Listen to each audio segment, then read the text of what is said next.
Alright, so I heard something on the radio I thought was really ridiculous.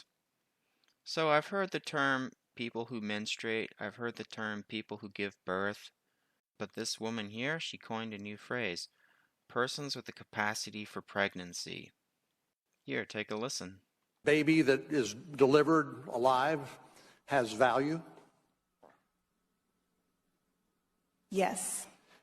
Do you think that a baby that is not yet born has value? I believe that a person with a capacity for pregnancy has value. They have intelligence. They have agency. They have I'm talking dignity. about the baby. And I'm talking about the person with the capacity for And pregnancy. you're not answering the question. I'm asking. I'm answering a more interesting question to me. You think that the baby that is not yet born, let's say the day before this mother delivers, do you think that baby has value? I think that the person with the capacity for pregnancy has value, and they should have the ability to control what happens to their lives. I want to visit with you, Ms. Meskey, but before I do, I just want to clear one thing up. Professor Bridges, you said several times, you've used a phrase, I want to make sure I understand what you mean by it. You've referred to people with a capacity for pregnancy.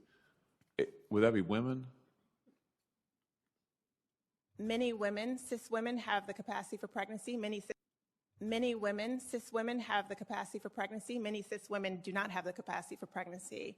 There are also trans men who are capable of pregnancy, as well as non-binary people who are capable of pregnancy. So this isn't really a women's rights issue. We can recognize that this impacts women while also recognizing that it impacts other groups. Those things are not mutually exclusive, Senator Hawley. Oh, so your view is that the core of this right then is about what?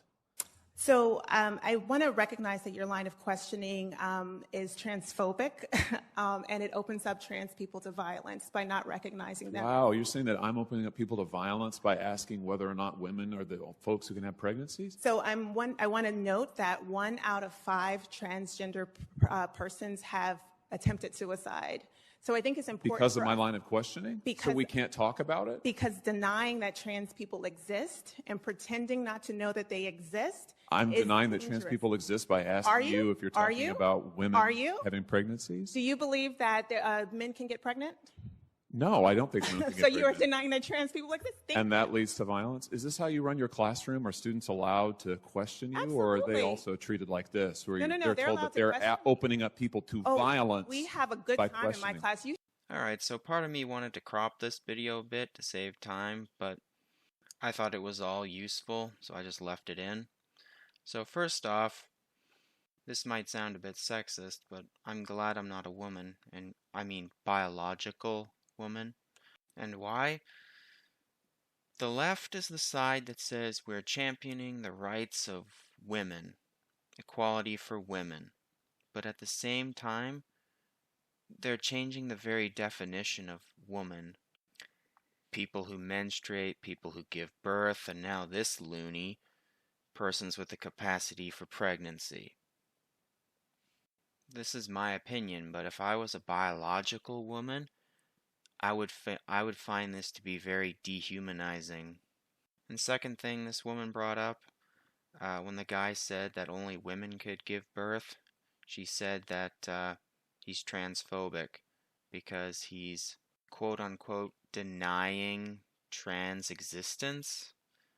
And she mentioned something about how 1 in 5 trans commit Minecraft. So when she said that, that sounded like a mental illness to me, like something's not right in the head. But rather than trying to medically help them, they want to appease their affliction by changing society. And then there's these people who just want to win. And a quick FYI, I can't help but shake the feeling she's a diversity hire. Alright, that's it for my little ramble. Take care.